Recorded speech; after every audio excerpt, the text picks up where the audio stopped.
На цените на храните, скъсяване на веригата на доставки, ограничаване на прекупвачите и недопускане на нелоялни практики. Това са част от мерките, които бяха планирани по време на работно заседание в Министерския съвет.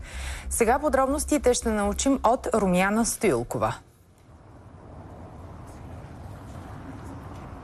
Добър вечер. Анализ на посредниците и на надценките, както и законодателна инициатива обеща още премиерът, за да бъде решен въпросът с цените на храните у нас. Желязков призова още и да бъде сменен състава на КЗК, за да може антимонополния орган да работи успешно. А всички тези мерки са резултат от бойкота през седмицата, който не бе част от като инициативата в останалите балкански държави.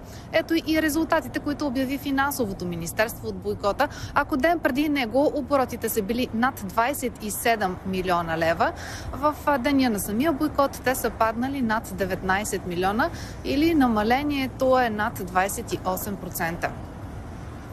14 лева му е килограма. Стоянка Стоева купува извара и кашкава от местна семейна мандра в Ямболско. Казва, че предпочита базарите на български производители, защото стоките се предлагат директно, без надценката в търговската мрежа.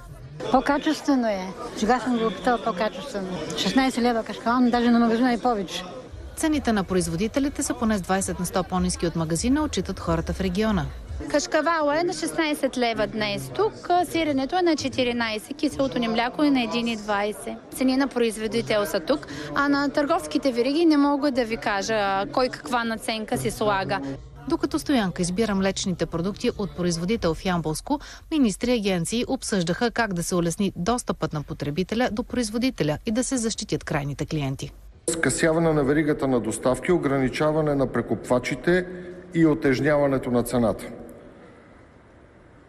Недопускане на нелоялни и силови практики, като например отложени плащания, едностранно налагани такси, санкции, едностранно налагани стимули, увеличаващите цената и други подобни.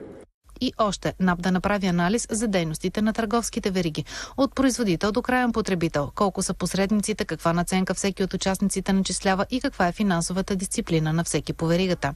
Земеделските производители да получат справедливи и достатъчни доходи за произведената от тях продукция, защото към момента наистина съществува един дисбаланс и през закона, евентуално който към момента е законопроект, ще се опитаме да осигурим допълнителната им защита, както и да дефинираме едни нелоялни търговски практики. Правителството ще разчита на КЗК да установи има ли некоректни практики на пазара. Предстои премиерът да покани и големите търговски вериги, а те обявиха, че очакват конструктивен диалог.